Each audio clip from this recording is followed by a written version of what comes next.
بسم اللہ الرحمن الرحیم۔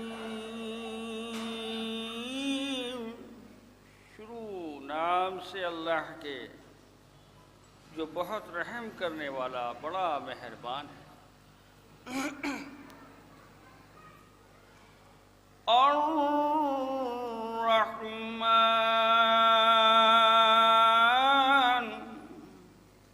وہ رحمان ہے۔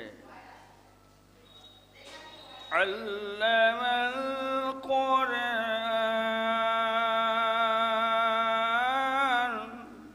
جس نے قرآن کا علم عطا فرمایا۔ خلق الإنسان علمه البيان، اور انسان کو پیدا کیا پھر اسے بولنا سکھایا۔ الشمس والقمر بحسبان والنجم والشجر يسجدان، سورج اور چاند اپنی گردش میں ایک حساب کے پابند ہیں، اور یہ ستارے اور درخت اسی کی بارگاہ میں سجدہ ریز ہیں۔ وَالسَّمَاءَ رَفَعَهَا وَوَضَعَ الْمِيزَانَ،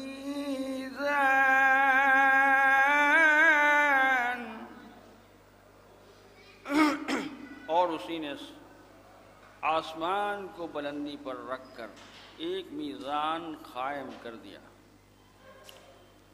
اللہ تطغوا فی المیزان، بس تم میزان میں خلا مت ڈالو۔ وَأَقِیمُوا الْوَزْنَ بِالْقِسْطِ وَلَا تُخْسِرُوا الْمِيزَانَ،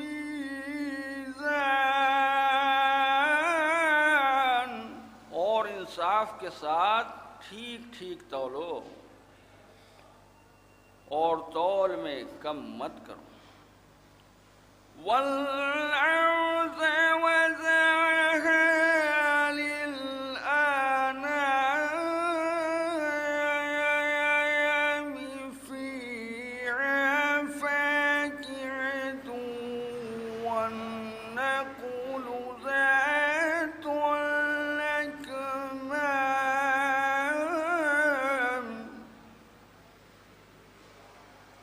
زمین کو اللہ نے اپنی تمام مخلوق کے لیے بنایا ہے، جس پر لذیذ میوے والے اور غلافوں کی طرح طرح والی کھجوروں کے درخت ہیں۔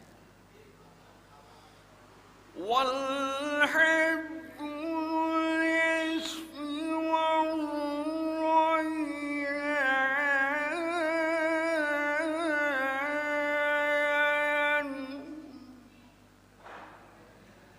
اور طرح طرح کے غلے ہیں جن میں بھوسا اور دانہ ہے۔ فَبِأَيِّ آلَاءِ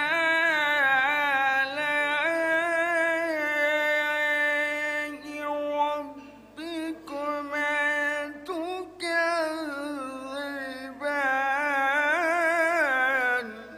بس اے جن اور انس تم دونوں اپنے رب کی کس کس نعمت کا انکار کرو گے۔ خَلَقَ الْإِنسَانَ مِنْ صَلْصَالٍ كَالْفَخَّارِ،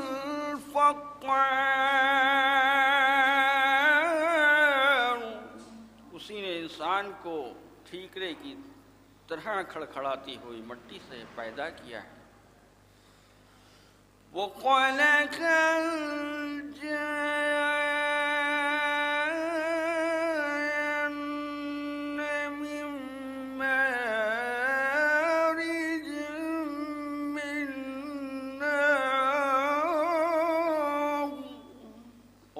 کائنات کو بھڑکتی ہوئی آگ کے شعلوں سے۔ فَبِأَيِّ آلَاءِ رَبِّكُمَا تُكَذِّبَانِ، پس تم اپنے پروردگار کی کس کس قدرتوں کا انکار کرو گے؟ رَبُّ الْمَشْرِقَيْنِ وَرَبُّ الْمَغْرِبَيْنِ،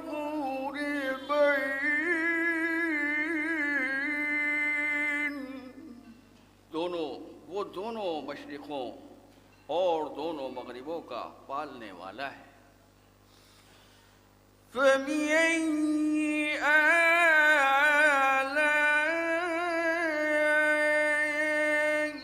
رَبِّكُمَا تُكَذِّبَانِ،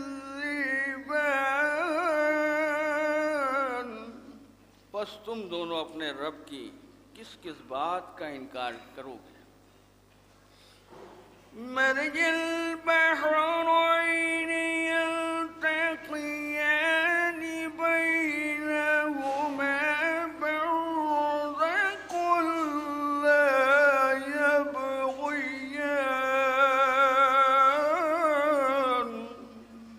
اسی نے موجیں مارتے ہوئے دو سمندر جاری کر دیے ہیں اور ان کے درمیان ایک حد فاصل مقرر کر دی ہے۔ فَبِأَيِّ آلَاءِ رَبِّكُمَا تُكَذِّبَانِ،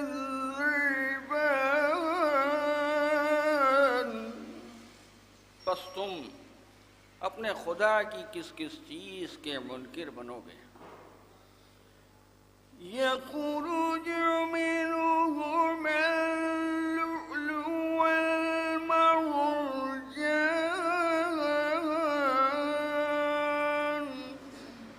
ان سمندروں سے موتی اور مونگے نکلتے ہیں۔ فَبِأَيِّ آلَاءِ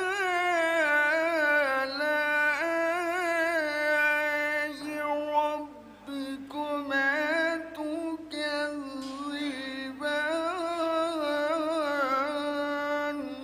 پس تم اپنے پروردگار کی کس کس نعمت سے مکرو گے؟ وَلَهُ الْجَوَارِ الْمُنشَآتُ فِي الْبَحْرِ كَالْأَعْلَامِ،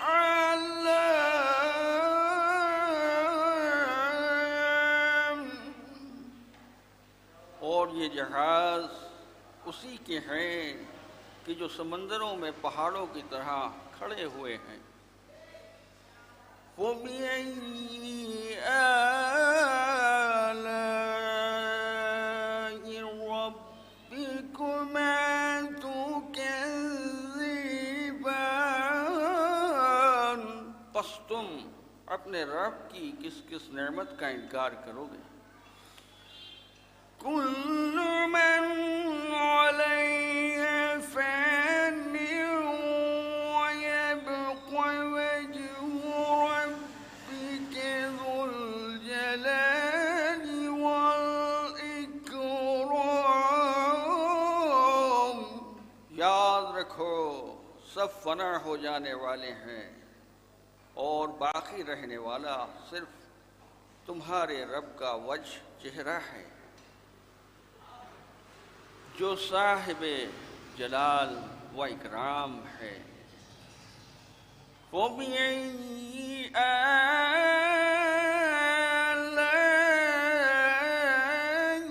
رَبِّكُمَا تُكَذِّبَانِ،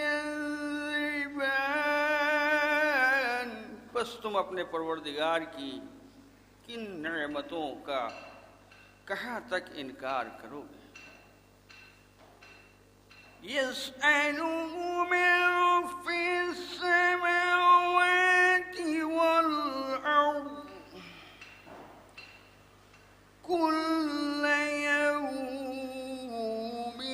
هُوَ فِي شَأْنٍ، آسمان اور زمین کے درمیان جو بھی ہے اسی سے مانگتا ہے، اور وہ پھر بھی ہر آن نبی شان میں۔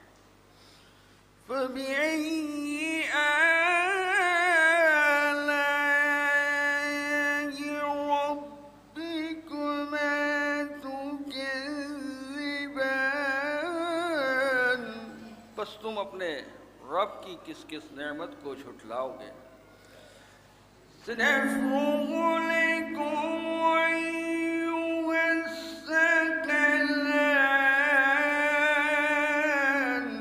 ہمن قریب تم دونوں سے باس پر کے لیے متوج ہوں گے، پھر دیکھیں گے۔ فَبِأَيِّ آلَاءِ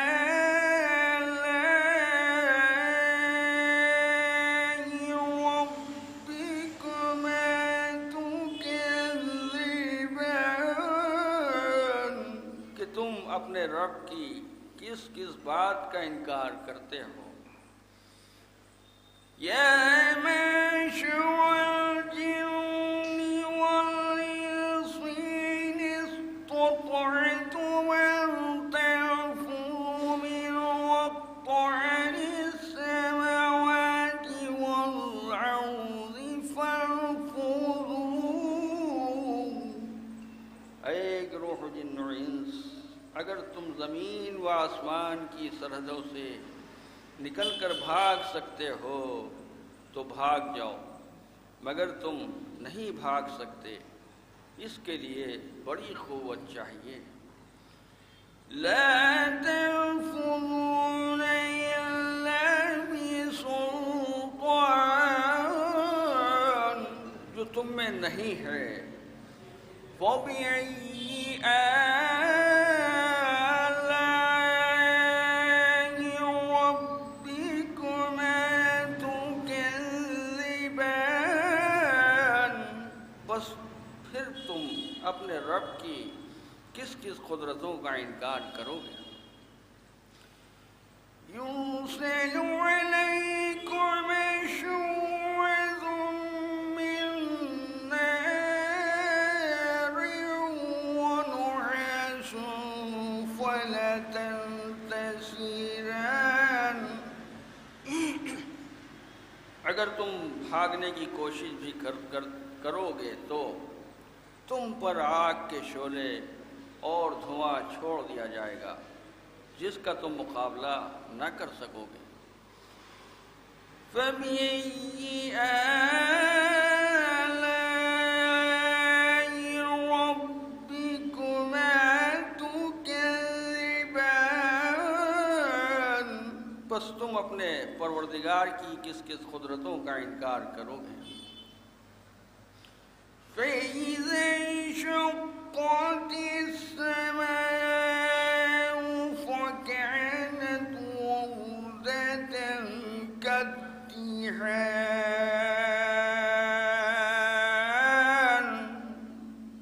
تم اس وقت پچھتاؤ گے جب آسمان پھٹے گا اور تیل کی طرح سرخ ہو جائے گا۔ فَبِأَيِّ آلَاءِ رَبِّكُمَا تُكَذِّبَانِ، بس تم اپنے رب کی کس کس قدرتوں کا انکار کرو گے۔ فَيَوْمَئِذٍ لَا يُسْأَلُ عَنْ ذَنبِهِ إِنسٌ وَلَا جَانٌ، اس روز کسی انسان اور جن سے اس کے گناہ پوچھنے کی ضرورت نہ ہوگی۔ فَبِأَيِّ آلَاءِ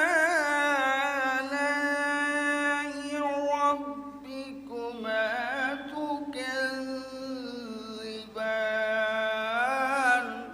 بس تم اپنے رب کی کس کس طاقت کا انکار کرو گے۔ يُعْرَفُ الْمُجْرِمُونَ بِسِيمَاهُمْ فَيُؤْخَذُ بِالنَّوَاصِي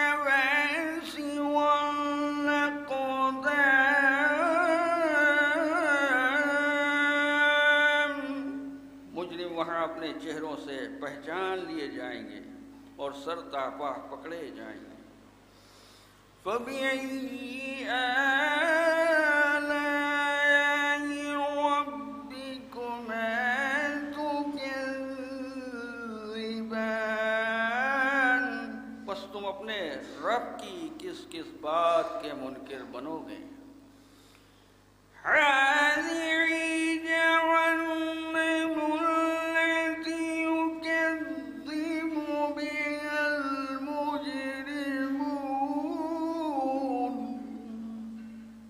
وہی جہنم ہے جس کا انکار کرتے تھے، آج تمام مجرم اسی جہنم اور اس کے کھولتے ہوئے پانی میں بے قراری سے تڑپ رہے ہوں گے۔ یطوفون بینہم وبین حمیم آن فَبِأَيِّ آلَاءِ رَبِّكُمَا تُكَذِّبَانِ، تو تم اس عالم میں اپنے رب کی کس کس قدرت کا انکار کر سکتے ہو۔ صدق اللہ العلی العظیم وصدق رسولہ النبی الکریم۔ سبحان ربک رب العزة عما يصفون والسلام على المرسلين والحمد لله رب العالمين۔ اللهم صل على محمد وآل محمد۔ ایک نعرہ صلوات۔ مومنین جو باہر تشریف رکھتے ہیں ان سے گزارش ہے کہ وہ فرش اعضاء پہ تشریف لے آئیں، سلام کے چند اشعار ہیں سماعت فرمائیں۔ ایک نعرہ صلوات۔ اللہم صلی علی محمد۔ آپ کہیے آپ کیا دیں گے طہارت کا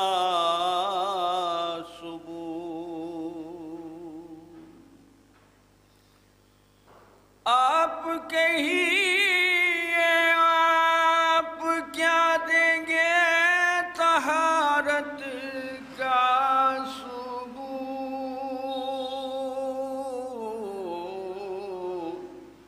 اشک ماتم ہے میری پاکیزہ خلقت کا ثبوت،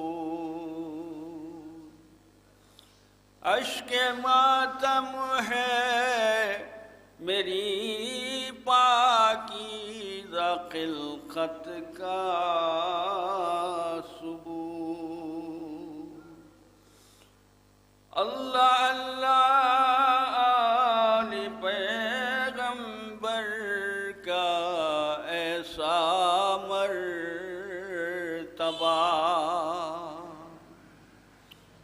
اللہ اللہ پیغمبر کا ایسا مرتبہ، آیت قرآن کی بن جائے فضیلت کا ثبوت۔ او آل اور قرآن جدا ہو ہی نہیں سکتے کبھی، آل اور قرآن جدا ہو ہی نہیں سکتے کبھی، ہے سرے نیزہ تلاوت اس حقیقت کا ثبوت، وہ آج بھی مشق سکینہ ہے علم کے ساتھ ساتھ، آج بھی مشق سکینہ ہے علم کے ساتھ ساتھ، اس سے بڑھ کر اور کیا ہوگا محبت کا ثبوت۔ وہ کہہ رہی تھی حضرت عباس کی انگڑائیاں،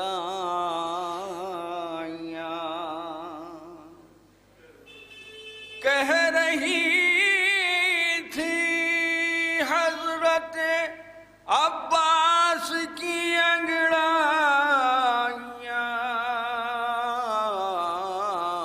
شیر سے مانگا نہیں جاتا شجاعت کا ثبوت، شیر سے مانگا نہیں جاتا شجاعت کا ثبوت، جو حسین ابن علی دنیا پہ ہے چھائے ہوئے، جو حسین ابن علی دنیا پہ ہے چھائے ہوئے، پرچم عباس ہے اس کی حکومت کا ثبوت، وہ مفلسی کی لاج رکھ لی ماتم شبیر نے، مفلسی کی لاج رکھ لی ماتم شبیر نے، گوہر اشک عزا ہے میری دولت کا ثبوت۔ اور یہ بھی شعر بطور خاص سماعت فرمائیں گے کہ میثم شبیر ہے ماتم کریں گے دار پر، میثم شبیر ہے ماتم کریں گے دار پر، چاہے کٹ جائے زباں ہم دیں گے چاہت کا ثبوت، اور کیا ہوا انجام اس کا پوچھئے تاریخ سے، کیا ہوا انجام اس کا پوچھئے تاریخ سے، جس نے مانگا تھا پیمبر سے صداقت کا ثبوت، جس نے مانگا تھا پیمبر سے صداقت کا ثبوت، ماتم شبیر رک سکتا ہے فتووں سے کہیں، ماتم شبیر رک سکتا ہے فتووں سے کہیں، لوگ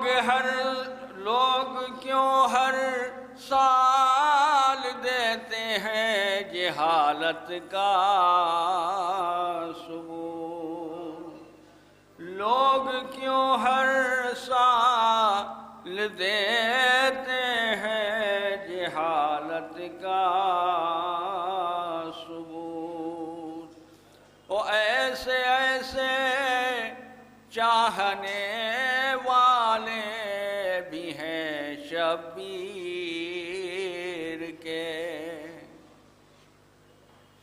ایسے ایسے چاہنے والے بھی ہیں شبیر کے، چل کے انگاروں پا دیتے ہیں محبت کا ثبوت، اور بد نصیبوں کو نہیں ملتا ہے غم شبیر کا۔ دیکھیں گے ماموں، بد نصیبوں کو نہیں ملتا ہے غم شبیر کا، یہ عزا خانہ ہے میری اچھی قسمت کا ثبوت، یہ عزا خانہ ہے میری اچھی قسمت کا ثبوت۔ ایک نعرہ صلوات بھیجیں۔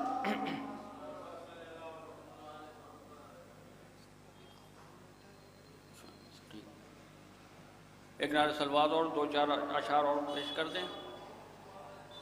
میری پیشانی پر لکھا ہے حسین ابن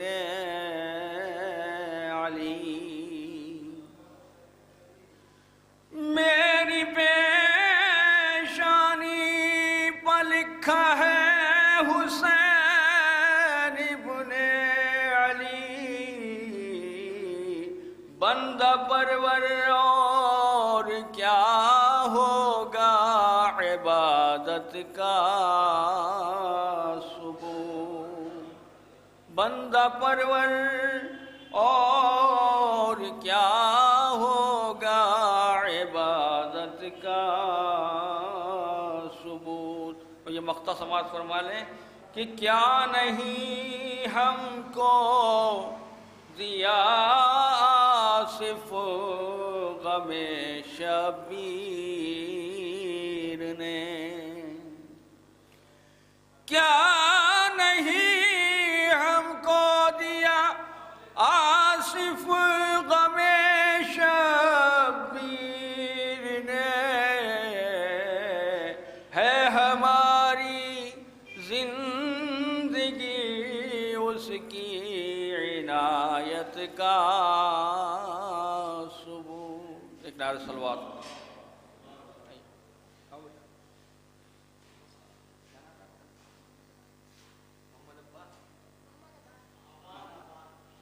اب میں گزار ہوں محمد اعمان صلی اللہ علیہ وسلم کے وہ آئیں اور بارگاہ مولا میں نذران عقیدت پیش کریں۔ صلوات۔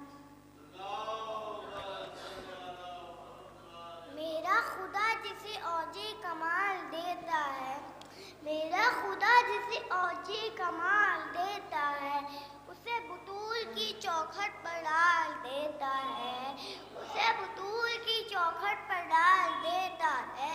پرکھنا ہے تو کسی کو یا حسین کہو، پرکھنا ہے تو کسی کو یا حسین کہو، یہ وہ نام ہے جو شجرے کھنگال دیتا ہے۔ صلوات۔ نام حسین کی جس کو پہچان نہیں ہے، نام حسین کی جس کو پہچان نہیں ہے، سچ پوچھو وہ مسلمان نہیں ہے، سچ پوچھو وہ مسلمان نہیں ہے۔ مجھ سے پوچھتے ہو شان حسین لوگو، مجھ سے پوچھتے ہو شان حسین لوگو، کیا تمہارے دل میں قرآن نہیں ہے؟ صلوات۔ عشق شبیر کے سانچے نے مجھے ڈھالا ہے، عشق شبیر کے سانچے نے مجھے ڈھالا ہے۔ ہوں عزادار تم یار میرا آلہ ہے، ہوں عزادار تم یار میرا آلہ ہے۔ جان دے دوں گا ادائے شاہ والا کے لیے، جان دے دوں گا ادائے شاہ والا کے لیے، میری ماں نے مجھے ماتم کے لیے پالا ہے۔ سلوات۔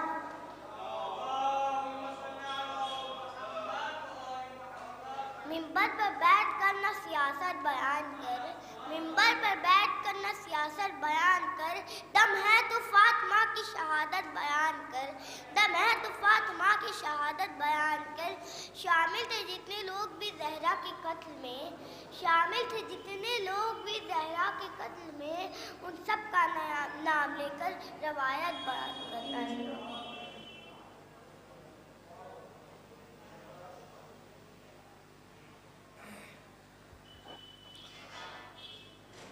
حضرات مومنین، جو بھی حضرات باہر کھڑے ہیں یا میری آواز سن رہے ہیں یا چائے پی چکے ہیں، میری ان سے مؤدبانہ گزارش ہے کہ وہ لوگ فرش اعظم پہ تشریف لے آئیں۔ مجلس کا آغاز تلاوت کلام پاک سے ہو چکا ہے۔ میں گزارش گزار ہوں جناب حسن عباس صاحب سے کہ وہ آئیں اور بارگاہ مولا میں منظوم نذرانِ عقیدت پیش کریں، استقبال نعرے درود سے کریں۔ اللہم صلی اللہ۔ ایک اور بلند ترین صلوات پڑھیں محمد و آل محمد پر صلی اللہ علیہ وسلم۔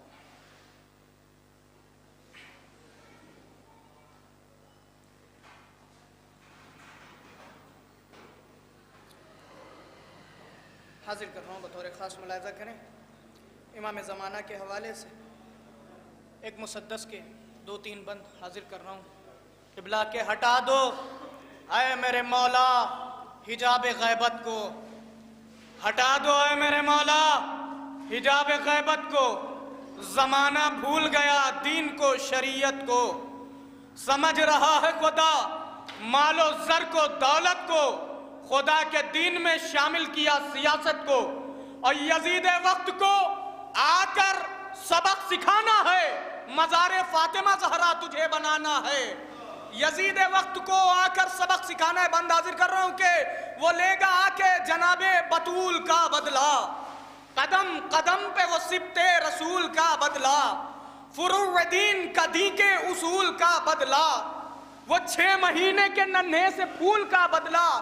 بات دیکھیں، وہ 6 مہینے کے ننھے سے پھول کا بدلہ، ہر ایک دشمن زہرا کو لایا جائے گا، پھر اس پہ جلتا ہوا در گرایا جائے گا۔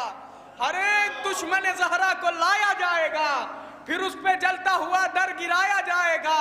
کریں گے جس گھڑی کعبے میں آپ آ کے قیام، بلایا جائے گا اس وقت ایک مجمع عام، خطیب نہج بلاغہ کرے گا سب سے کلام، فرشتے آ کے پڑھیں گے درود اور سلام۔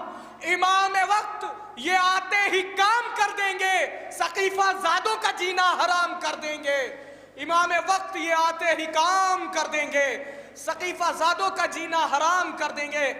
ملاحظہ کریں، امام وقت یہ آتے ہی کام کر دیں گے، سقیفہ زادوں کا جینا حرام کر دیں گے۔ مقطع دیکھیں آصف بھائی کہ جہاں میں جس گھڑی نرجس کا لال آئے گا، جہاں میں جس گھڑی نرجس کا لال آئے گا، زمین پر فرش مسرت بچھایا جائے گا، زمین پر فرش مسرت بچھایا جائے گا۔ حسن امام کی آمد پر مسکرائے گا، حسن امام کی آمد پر مسکرائے گا۔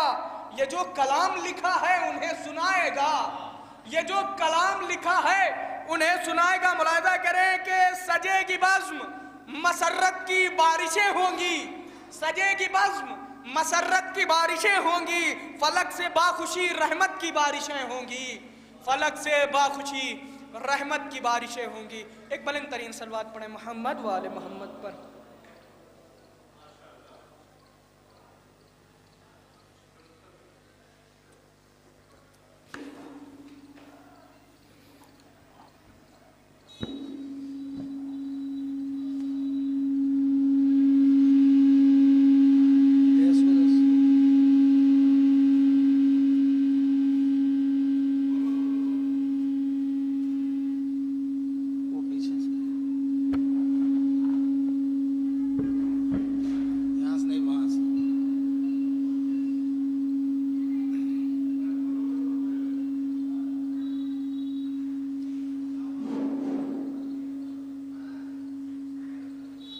ایک سلوات پڑھ دیں آپ لوگ.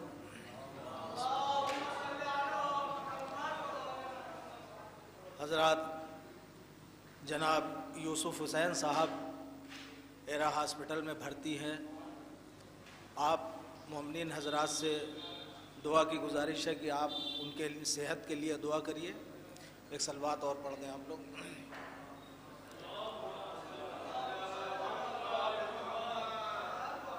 ایک مطلع اور ایک شعر حاضر کرتا ہوں، سماعت فرمائیں. بہت آگے ہو جی.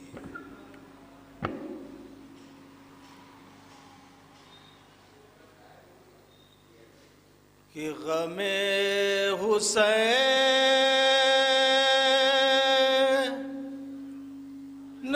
سے دل کو قرار ملتا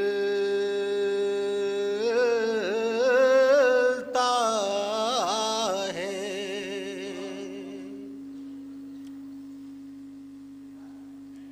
غم حسین سے دل کو قرار ملتا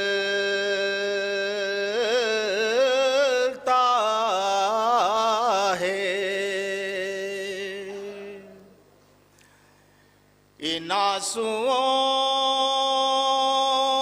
سے بشر کو وقار ملتا ہے. اس آدمی سے میں پلکیں بچھا کے ملتا ہوں. حسین کا جو مجھے سوگوار ملتا ہے. حسین کا جو مجھے سوگوار ملتا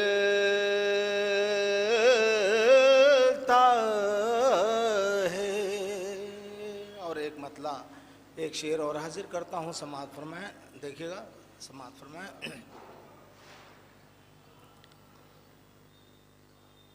کہ دل یہ کہتا ہے یہی نام ہمیشہ لکھیں.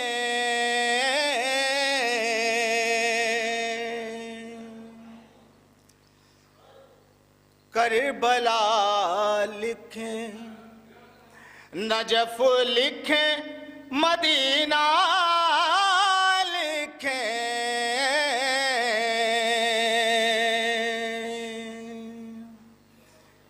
کربلا لکھیں، نجف لکھیں، مدینہ لکھیں.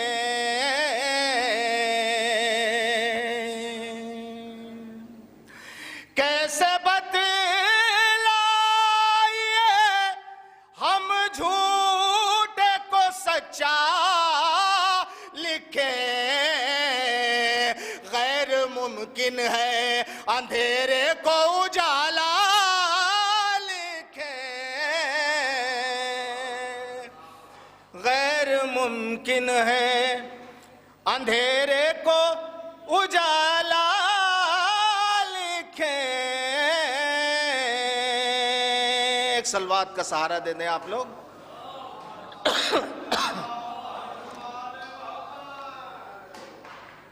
ایک مطلع اور ایک شعر اور حاضر کرتا ہوں، سماعت فرمائیں. دیکھیے گا.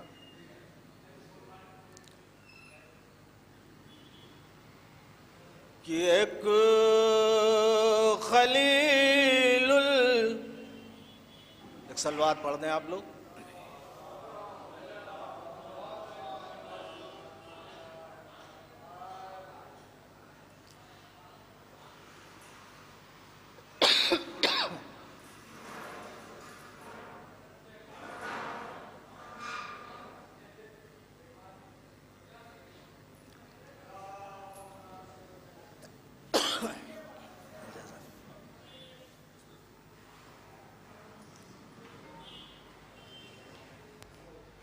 سرکار کہ ایک خلیل اللہ ہے تو دوسرا شبیر ہے، ایک خلیل اللہ ہے تو دوسرا شبیر ہے، خواب ہے کعبہ گر تو کربلا تعبیر ہے،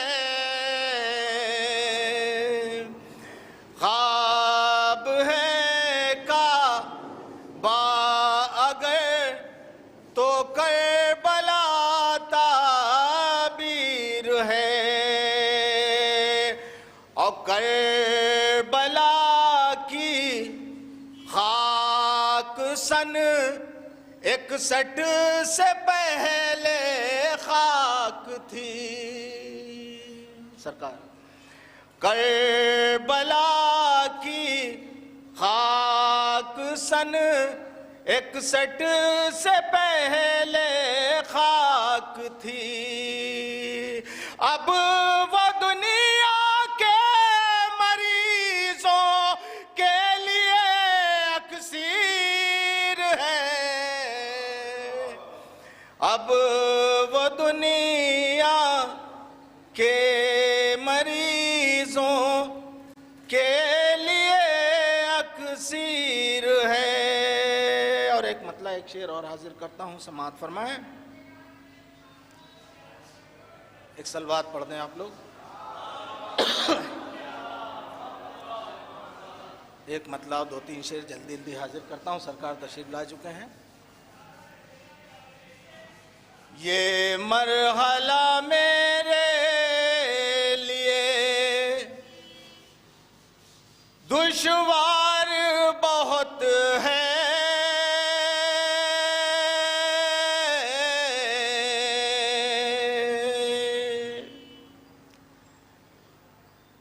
یہ مرحلہ میرے لیے دشوار بہت ہے، پر شہ کی ثنا کے لیے ہموار بہت ہے، پر شہ کی ثنا کے لیے۔ اور شعر سماعت فرمائے کہ طے تو نے کی جس تیزی سے فردوس کی منزل،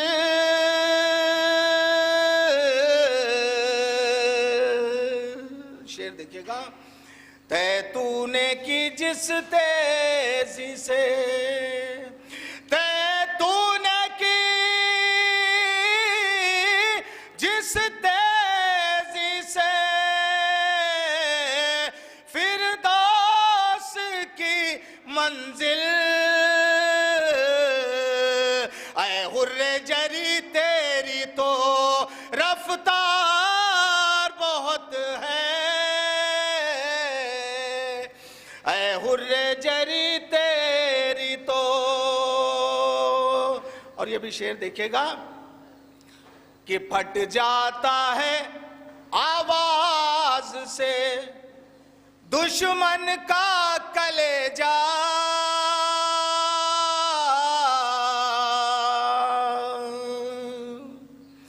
پھٹ جاتا ہے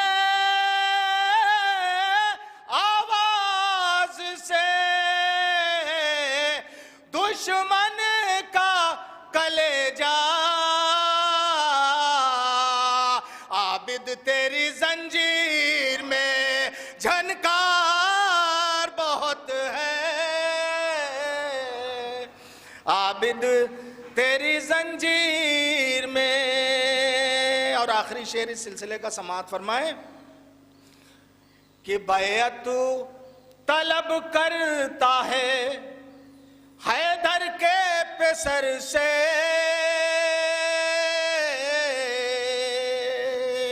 سرکار شیر دیکھیں کہ بیعت تو طلب کرتا ہے، بیعت تو طلب کرتا ہے، حیدر کے پہ سر سے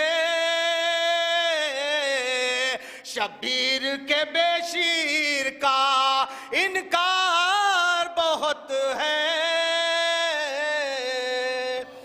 شبیر کے بے شیر کا۔ اور مقطع بھی سماعت فرمائے کہ باقر میں ثنا خان در آل نبی ہوں،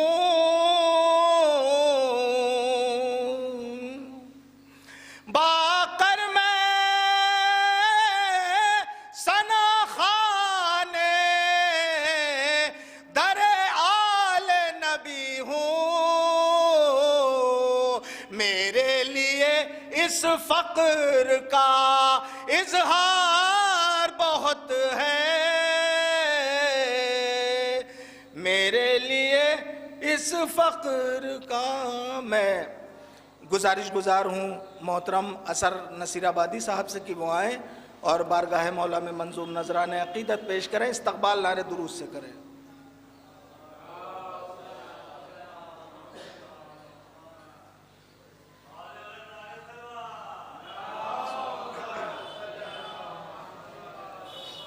حضور اجازت ہے 4 مصرے سماعت فرمائیں۔ مرحوم کے بلندی درجات کے لیے ایک صلوات پڑھ دیجیے محمد و آل محمد، اللہم صلی علی محمد و آل محمد۔ بیمار کے لیے یہ دوا کام آ گئی، سماعت فرمائیں۔ بیمار کے لیے یہ دوا کام آ گئی، عباس کے علم کی ہوا کام آ گئی، روزے پہ خودی کو دیکھ کے محسوس ہو گیا، حق میں ہمارے ماں کی دعا کام آ گئی، حق میں ہمارے ماں کی دعا کام آ گئی۔ 4 مصرے اور سماعت فرمائیں۔ عریضہ لکھ کے بتاتے ہیں پیار آج بھی ہے، ہر ایک بشر کو تیرا انتظار آج بھی ہے، فدق کے سارے لٹیروں کو مارنے کے لیے مچلتی غیب میں ایک ذوالفقار آج بھی ہے، مچلتی غیب میں ایک ذوالفقار آج بھی ہے۔ ایک صلوات بلند محمد و آل محمد۔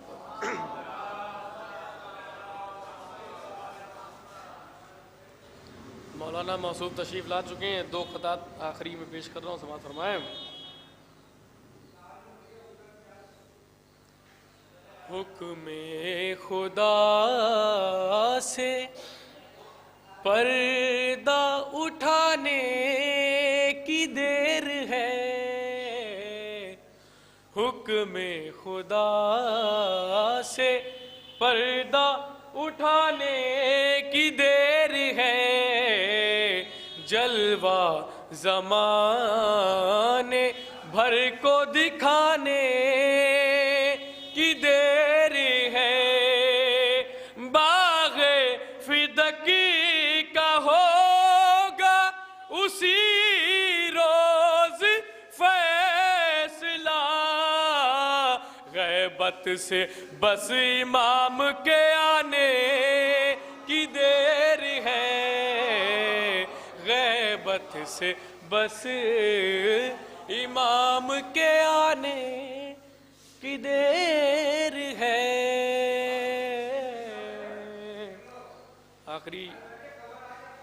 آخری قطعات پیش کر رہا ہوں، سماعت فرمائیں۔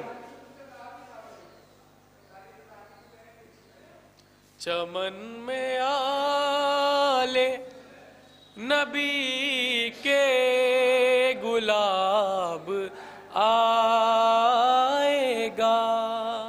عباس صاحب، چمن میں آل نبی کے گلاب آئے گا، جو لے کے ساتھ میں حسن و شباب آئے گا۔ سلام لکھی کے عریضے میں نے بھیج دیا، سلام لکھی کے عریضے میں نے بھیج دیا،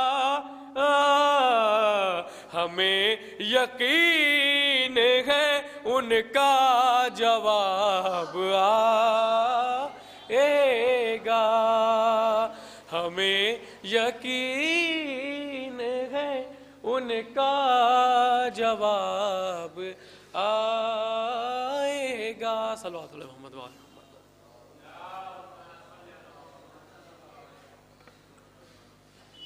میں بصد ادب احترام یہ سرکار یہ کہنے ایک دو شعر پڑھتے ہیں۔ میں جناب عادل جعفری صاحب سے گزار ہوں کہ وہ آئیں اور بارگاہ مولا میں منظوم نذرانہ عقیدت پیش کریں، استقبال نعرہ درود سے کریں۔ اللہ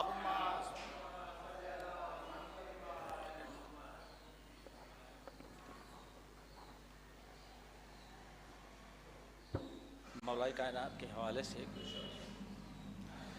علی وجود کے ہر جز میں، ہر حیات میں ہے، فقط نجف میں نہیں ساری کائنات میں ہے۔ نبی سے پوچھ لو کیا مرتبہ حسین کا ہے، یہ کائنات خدا کی ہے، خدا حسین کا ہے۔ میں بصد ادب احترام گزار ہوں خطیب اہل بیت علی جناب مولانا سید میثم زیدی صاحب قبلہ سے کہ وہ آئے اور مجلس خطاب فرمائیں، استقبال نعرہ درود سے کریں۔ اللہم صل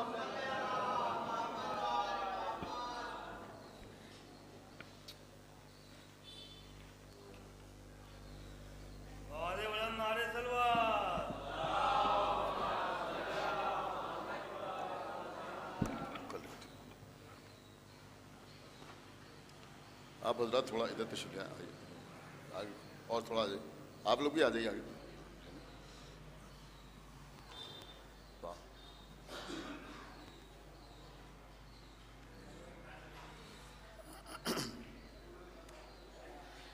آپ حضرات سے دستبستہ گزارش ہے کہ ہمارے سکندر بھائی کی طبیعت خراب ہے، آپ حضرات دعا کریں کہ خداوند عالم بطفیر چہاردہ معصومین ان کو صحت کاملہ عطا فرمائے، اور دوسرے ہمارے خدیجہ ٹی وی کے جو آپریٹر ہیں فرمان صاحب، ان کے والد علیل ہیں، آئی سی یو میں ایڈمٹ ہیں، آپ حضرات دعا کریں کہ خداوند عالم ان کو اور تمام وہ مومنین جو بیمار ہیں ان کو صحت کاملہ عطا فرمائے۔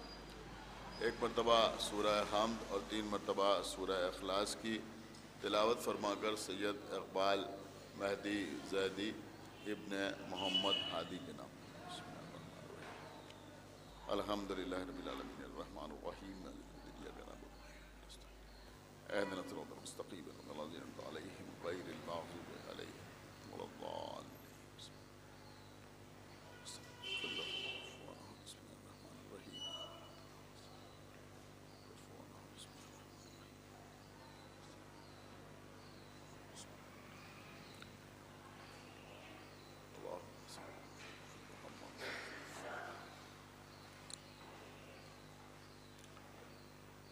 فاتحہ.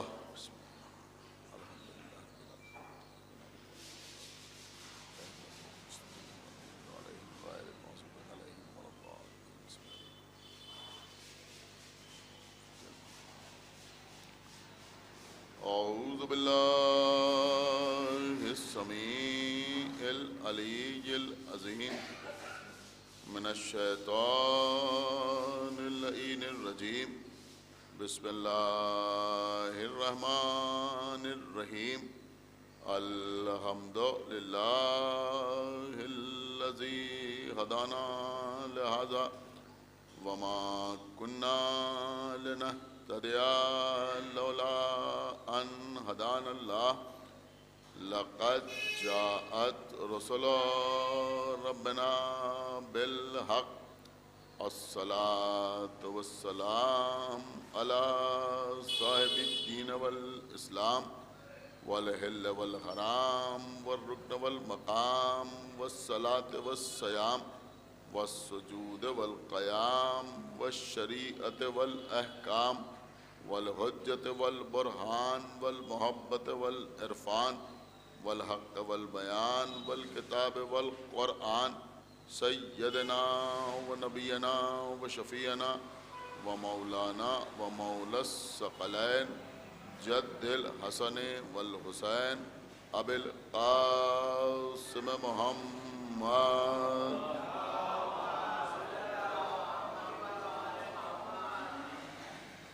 وعلى أهل بيته الطيبين الطاهرين المعصومين المظلومين المنتخبين المنتجبين الذين أذهب الله عنهم الرجس وطهرهم تطهيرا.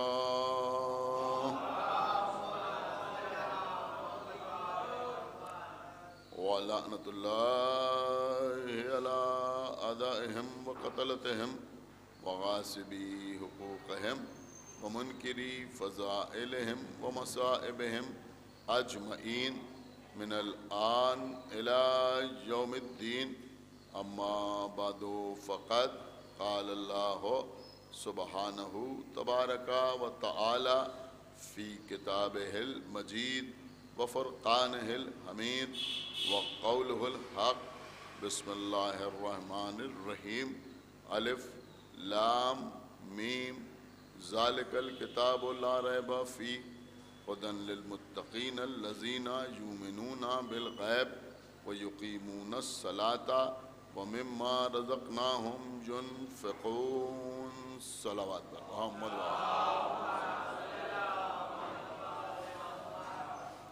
حضرات یہ ایصال ثواب کی مجلس ہے.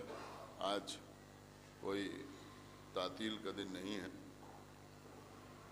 اختصار کے ساتھ چند باتیں آپ حضرات کی خدمت میں عرض کرنا مقصود ہے. سورہ بقرہ قرآن مجید کا سب سے بڑا سورہ ہے، سب سے طویل سورہ ہے. سورہ حمد کے بعد قرآن میں سورہ بقرہ جو پہلے پارے سے شروع ہوتا ہے اور تیسرے پارے میں نصف سے یعنی آدھے سے کچھ پہلے تمام ہو جاتا ہے. اس سورے کی پہلی آیت کو میں نے سرنامہ سخن کے طور پر آپ کے سامنے تلاوت کرنے کا شرف حاصل کیا. ارشاد رب العزت ہو رہا ہے بسم اللہ الرحمن الرحیم کے بعد الف لام میم. یہ الف لام میم یہ حروف مقطعات کہلاتے ہیں. جو لوگ قرآن مجید کی تلاوت کرتے رہتے ہیں ان کو اس بات کا بخوبی احساس ہوگا کہ قرآن کے اکثر سوروں کا آغاز حروف مقطعات سے ہوتا ہے. کہیں الف لام میم، کہیں الف لام را، کہیں الف لام میم را، کہیں کاف ہے ہا عین صاد، اس طرح سے حروف مقطعات سے اکثر سوروں کا آغاز ہوتا ہے۔ یہ جو حروف مقطعات ہیں ان کے سلسلے میں ہمیں اپنی طرف سے کوئی معنی یا کسی قسم کی تفسیر بیان کرنے کا حق نہیں۔ ان کا مطلب کیا ہے، ان کے معنی کیا ہیں، وہ یا تو انہیں نازل کرنے والا جانتا ہے یا پھر وہ جانتے ہیں کہ جن کے گھر میں قرآن نازل ہوا۔ تو الف لام میم کا مطلب ہمارے لیے الف لام میم۔ اس کے بعد ارشاد ہو رہا ہے ذالک الکتاب لا ریب فیہ، یہ وہ کتاب ہے جس میں کوئی ریب نہیں، کوئی شک نہیں، کوئی شبہ نہیں۔ ہدی للمتقین، یہ متقین کے لیے، صاحبان تقوی کے لیے، پرہیزگاروں کے لیے ہدایت ہے۔ اب وہ متقین کون ہیں، وہ پرہیزگار کون ہیں، وہ صاحبان تقوی کون ہیں؟ تو ان کی پہچان یہ بتائی جا رہی ہے کہ یؤمنون بالغیب، کہ وہ غیب پر ایمان لانے والے۔ دوسری پہچان یہ بتائی گئی کہ یقیمون الصلاۃ، اور نمازوں کے یعنی صلاۃ کے قائم کرنے والے ہیں۔ ومما رزقناہم ینفقون، اور ان کو اللہ کی طرف سے جو رزق ملتا ہے اس کو اپنی ذات تک محدود نہیں رکھتے بلکہ اس میں انفاق کرتے ہیں۔ انفاق کا مطلب ہوتا ہے کہ دوسروں کے درمیان اسے تقسیم کرتے ہیں، سخاوت کا مظاہرہ کرتے ہیں، ایثار سے کام لیتے ہیں۔ تو ایک بات یہ بھی سمجھ میں آئی کہ جو متقین ہیں وہ بخیل نہیں ہوتے، وہ کنجوس نہیں ہوتے، وہ انفاق کرنے والے ہوتے ہیں۔ اب یہ متقین کون لوگ ہیں، ان کی شان کیا ہے؟ تو اگر آپ قرآن مجید پڑھیں تو آپ کو اس بات کا احساس ہوگا کہ اللہ نے قرآن میں جو وعدے کیے ہیں وہ وعدے کثرت کے ساتھ مسلمین سے نہیں کیے، مومنین سے نہیں کیے، بلکہ اللہ نے زیادہ تر جو وعدے کیے ہیں وہ متقین سے کیے، صاحبان تقوی سے کیے۔ مثلا سورہ قمر میں ارشاد ہو رہا ہے کہ ان المتقین فی جنات و نہر، اللہ کہہ رہا ہے کہ ہم متقین کو، صاحبان تقوی کو وہ جنتیں عطا کریں گے جن میں نہریں جاری ہوں گی۔ دوسری جگہ ارشاد ہو رہا ہے ان المتقین فی جنات و عیون، ہم متقین کو وہ جنتیں عطا کریں گے جن میں عیون ہوں گے، یعنی جن میں چشمے جاری ہوں گے۔ ان المتقین فی جنات و امنا، ہم متقین کو وہ جنتیں عطا کریں گے جن میں امن و امان ہوگا۔ سورہ نبا میں ارشاد ہو رہا ہے کہ ان المتقین ان للمتقین مفازا، کامیابی، کامرانی، فتح صاحبان تقوی کے لیے ہے۔ ان اکرمکم عند اللہ اتقاکا، اللہ کی نظر میں صاحب عزت وہ لوگ ہیں جو صاحبان تقوی ہیں، یعنی جو متقین ہیں۔ میرے عرض کرنے کا مقصد یہ ہے کہ اگر ان ساری آیتوں پر آپ نظر کریں تو جنت متقین کے لیے ہے، جنت کی نہریں متقین کے لیے ہیں، جنت کے چشمے متقین کے لیے ہیں، جنت کے محل متقین کے لیے ہیں، جنت کے مکان متقین کے لیے ہیں، طوبیٰ متقین کے لیے ہے، کوثر متقین کے لیے ہے، سلسبیل متقین کے لیے ہے، جنت کا ماحول یعنی امن و امان متقین کے لیے ہے، ہدایت متقین کے لیے ہے، عزت متقین کے لیے ہے، کامیابی متقین کے لیے ہے۔ تو اب جب سب کچھ متقین کے لیے ہے تو اب ڈھونڈنا بھی پڑے گا کہ وہ متقین ہیں کون. ایک صلوات پڑھے بر محمد کہ وہ متقین ہیں کون، یعنی وہ کون سے بندے ہیں کہ جن کو اللہ نے متقین کہا ہے. تھوڑی دیر آپ توجہ کے ساتھ سن لیں، انشاءاللہ آپ جائیں گے تو اپنے ساتھ اس میں سے کچھ نہ کچھ ضرور لے کے جائیں گے کہ وہ متقین کون ہیں. دیکھیں میں آپ کی خدمت میں ایک بات عرض کروں کہ پیغمبر اسلام کی ایک حدیث مبارکہ ہے، اور یہ حدیث ہمارے یہاں مجالس میں کثرت سے پڑھی جاتی ہے. ذاکرین بیان کرتے ہیں، علماء پڑھتے ہیں، اور یہاں جو حضرات بیٹھے ہوئے ہیں ان میں شاید کوئی شخص ایسا نہ ہوگا کہ جس نے اس حدیث کو سنا نہ ہو. لیکن ہمارے یہاں تو پڑھی جاتی ہے اور ہم سینہ ٹھوک کے اس حدیث کو پڑھتے ہیں، لیکن یہ حدیث صرف ہماری کتابوں میں موجود نہیں بلکہ مسلمانوں کے جتنے فرقے ہیں کوئی فرقہ ایسا نہیں ہے کہ جس کے علماء نے پیغمبر کی اس حدیث کو تسلیم نہ کیا ہو اور اپنی کتابوں میں تحریر نہ کیا ہو. وہ حدیث کیا ہے کہ وہ حدیث یہ ہے کہ پیغمبر نے فرمایا کہ میری امت کے 73 فرقے ہو جائیں گے. دیکھیں بہت غور سے سنیے گا، میری امت کے 73 فرقے ہو جائیں گے جن میں 72 فرقے جہنم میں جائیں گے، صرف ایک فرقہ جنت میں جائے گا. پیغمبر اسلام نے کسی فرقے کا نام نہیں لیا. یہ نہیں فرمایا کہ حنفی جنت میں جائیں گے، مالکی جنت میں جائیں گے، شافعی جنت میں جائیں گے، حنبلی جنت میں جائیں گے، اہل حدیث جنت میں جائیں گے، اہل قرآن جنت میں جائیں گے، یا شیعہ جنت میں جائیں گے، یا سنی جنت میں جائیں گے. پیغمبر نے ایسا نہیں فرمایا، بلکہ پیغمبر نے یہ فرمایا، بہت توجہ کے ساتھ سنیے گا آج کی مجلس، پیغمبر نے یہ فرمایا کہ میری امت کے 73 فرقے ہو جائیں گے اور ان 73 میں صرف ایک فرقہ جنت میں جائے گا. کبھی کبھی لوگوں کے ذہنوں میں یہ بات آتی ہے کہ اگر پیغمبر اسلام اس فرقے کا نام بتا دیتے تو کوئی اختلاف نہ ہوتا اور معلوم ہو جاتا کہ کون سا فرقہ جنت میں جائے گا.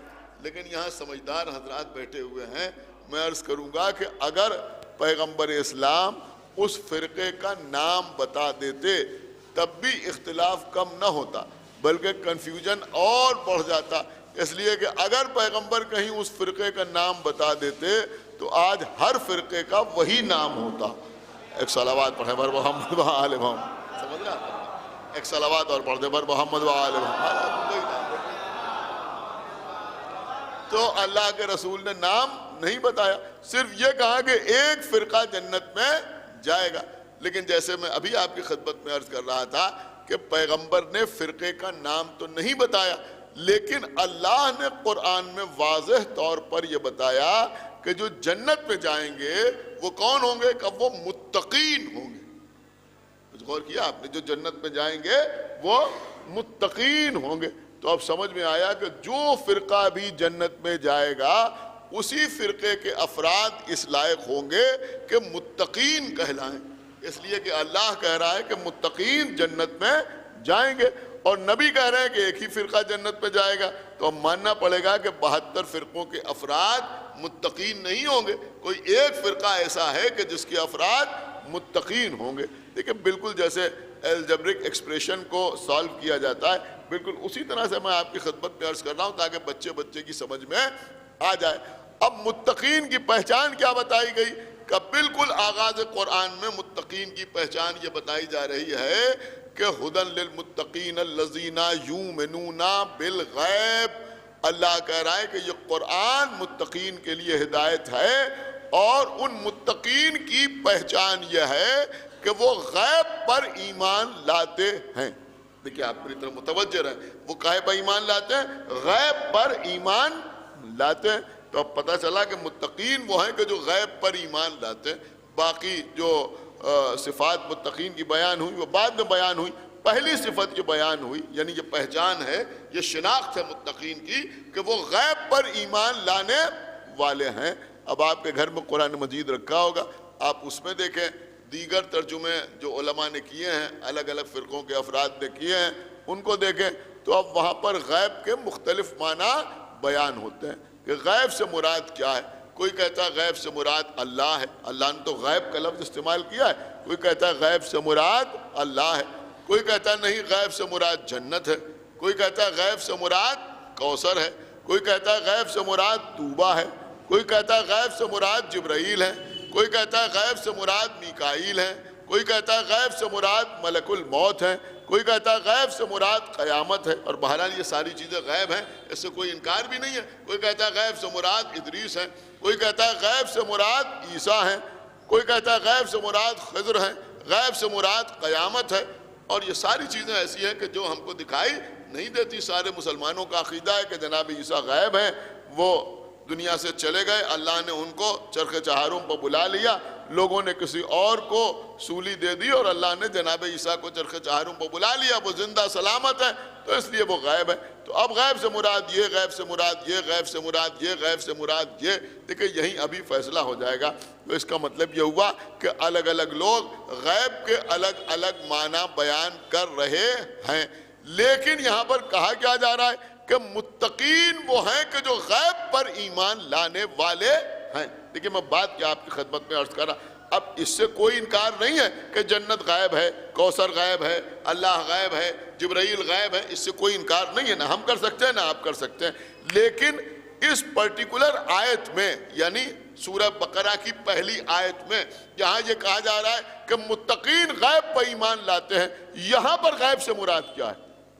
اہم بات یہی ہے کہ یہاں پر اس آیت میں غیب سے مراد کیا ہے جس پر متقین ایمان لانے والے ہیں۔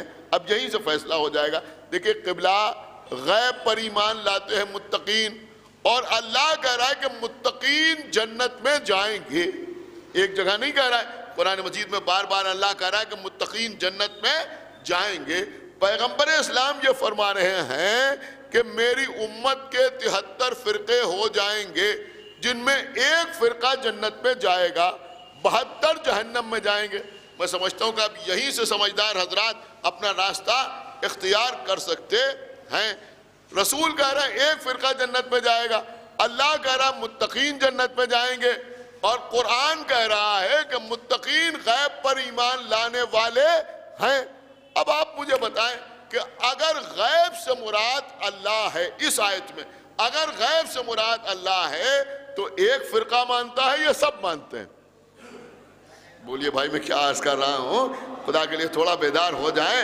ایک مانتا ہے یا سب مانتے ہیں؟ کہ بھائی سب مانتے ہیں کہ اللہ ہے، تو اب جب سب مانتے ہیں تو اب ماننا پڑے گا کہ خالی متقین نہیں مانتے، سب مانتے ہیں۔ تو جب سب مانتے ہیں تو پھر یہ بھی ماننا پڑے گا کہ یہاں پر غیب سے مراد اللہ نہیں ہے۔ اگر غیب سے مراد جنت ہے تو سب مانتے ہیں، اگر غیب سے مراد کوثر ہے تو سب مانتے ہیں، اگر غیب سے مراد طوبہ ہے تو سب مانتے ہیں، اگر غیب سے مراد سلسبیل ہے تو سب مانتے ہیں، اگر غیب سے مراد خضر ہے تو سب مانتے ہیں، اگر غیب سے مراد عیسیٰ ہے تو سب مانتے ہیں، اگر غیب سے مراد ملک الموت ہے تو سب مانتے ہیں۔ لیکن یہاں پر کہا جا رہا ہے کہ متقین غیب پر ایمان لانے والے ہیں، اور یہی متقین جنت میں جانے والے ہیں، اور نبی کہہ رہے ہیں کہ ایک ہی فرقہ جنت میں جائے گا۔ اگر بات سمجھ میں آ جائے تو خاموش نہ رہیے گا۔ تو اس کا مطلب یہ ہوا کہ اس آیت میں غیب سے مراد نہ اللہ ہے، نہ جبرائیل ہے، نہ فرشتے ہیں، نہ حوریں ہیں، نہ غلمان ہیں، نہ عیسیٰ ہیں، نہ خضر ہیں، نہ ملک الموت ہیں، نہ قیامت ہیں، بلکہ یہاں پر غیب سے مراد کوئی ایسا ہے جس کے سلسلے میں ایک فرقہ حاضر ہے، 72 غائب ہیں۔ ایک صلوات پڑھتے پر محمد و آل محمد، 72 غائب۔ اب وہ کون ہے؟ آپ میری بات سمجھے؟ اب تلاش کرنے کی بات ہے کہ پھر اس غیب سے مراد کون؟ اس غیب سے مراد کون؟ دیکھیں میں آپ کی خدمت میں عرض کروں کہ یہیں سے بات سمجھ میں آتی ہے کہ امام کی غیبت پر جو عقیدہ ہے وہ صرف اور صرف ہمارا ہے۔ امام کے وجود سے کوئی انکار نہیں کرتا، کوئی انکار کر بھی نہیں سکتا، یعنی وہ ذکر کریں یا نہ کریں، بیان کریں یا نہ کریں، لیکن مجبور ہے ماننے کے لیے۔ اس لیے کہ کوئی کتاب ایسی نہیں ہے کہ جس پہ پیغمبر اسلام کی یہ حدیث تحریر نہ ہو، جس پہ پیغمبر اسلام نے فرمایا کہ میرے بعد تمہارے درمیان میرے 12 اوصیہ ہوں گے.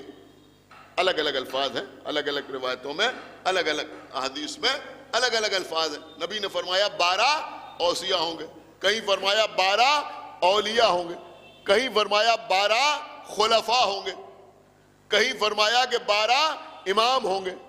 تو کہیں اوصیاء کہیں اولیاء, سمجھ رہے ہیں آپ یا نہیں سمجھ رہے؟ کہیں اوصیاء کہیں اولیاء کہیں خلفاء کہیں 12, لیکن جہاں بھی تذکرہ ہے 12 ہی کا تذکرہ ہے. خدا کے لیے بیدار ہوئیے, کہیں 13 کا تذکرہ نہیں, کہیں 11 کا تذکرہ نہیں ہے. پیغمبر نے فرمایا کہ 12 ہوں گے, میرے بعد میرے 12 جانشین ہوں گے, میرے بعد میرے 12 خلفاء ہوں گے. دیکھیے اس پر میں بڑی آرگومنٹری باتیں آپ کی خدمت میں عرض کر رہا ہوں. پیغمبر اسلام کے بعد جو سلسلے لوگوں نے اختیار کیے ہدایت کے لیے وہ 3 ہیں. 3 سلسلے. کون سے سلسلے کا؟ ایک ہے سقیفائی سلسلہ, ایک ہے سقیفائی سلسلہ جس پہ آپ جانتے ہیں کون کون ہے. میں نے کہا پہلے وہ پھر وہ پھر وہ پھر وہ, اور اس کے بعد خلفائے بنی امیہ اور پھر خلفائے بنی مروان اور پھر بنی عباس, اور بہرحال وہ ایک سلسلہ کافی طویل ہے. دوسرا سلسلہ کون سا ہے؟ کہ دوسرا سلسلہ طریقت کا سلسلہ ہے جس پہ یہ صوفیاء کرام آتے ہیں. ان کا سلسلہ کیا ہے؟ کہ پیغمبر اسلام نے مولا کائنات کو اپنا جانشین بنایا, اور مولا کائنات نے حسن بصری کو بنایا, اور حسن بصری نے فلاں کو بنایا, اور فلاں کو بنایا, اور فلاں کو بنایا. اور آپ جس بازار پہ جائیں, جس خانقاہ پہ جائیں, تو وہ یہ بتائیں گے کہ بھائی ان کا سلسلہ جو ہے وہ وہاں سے ملتا ہے, ان کا سلسلہ وہاں سے ملتا ہے. تو ان کے بھی سلسلے آج دنیا میں موجود ہیں. اور ایک ہم ہیں کہ جن کے پاس وہ سلسلہ ہے کہ جو غدیری سلسلہ ہے. کیا سن رہے ہیں بھئی؟ خدا کے لیے تھوڑا بیدار ہو جائے. جو غدیری سلسلہ ہے, غدیری سلسلہ کیا ہے؟ کہ یہاں کوئی کنفیوژن نہیں ہے, یہاں کسی قسم کا کوئی شک نہیں ہے, یہاں کسی قسم کا کوئی شبہ نہیں ہے, کوئی شک نہیں, کوئی شبہ نہیں ہے. یہاں بزرگ سے پوچھئے, جوان سے پوچھئے, بچے سے پوچھئے, ہر آدمی آپ سے کہے گا کہ بھئی ہم غدیر سے تعلق رکھتے ہیں. اب آپ کو فائدہ بتاؤں میں, سب کے سب مانتے ہیں کہ نبی نے فرمایا کہ میرے بعد میرے 12 جانشین ہوں گے. صوفیاء کہتے ہیں کہ جانشین ہم میں ہیں, اہل سقیفہ کہتے ہیں کہ رسول کے خلفاء ہم میں ہیں, غدیر والے کہتے ہیں کہ ہم انہیں مانتے ہیں کہ جو رسول کے خلفاء ہیں, رسول کے جانشین ہیں, اور وہی ہمارے لیے امام کی حیثیت رکھتے ہیں.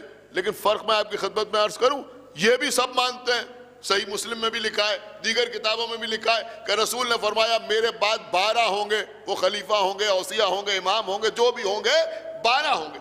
لیکن بڑی قیمتی بات میں آپ کی خدمت میں عرض کر رہا ہوں کہ آپ اہل سقیفہ کے کسی بڑے سے بڑے عالم سے پوچھئے کہ بھئی وہ 12 کون ہیں, تو اٹک اٹک کے آپ کو جواب دے گا.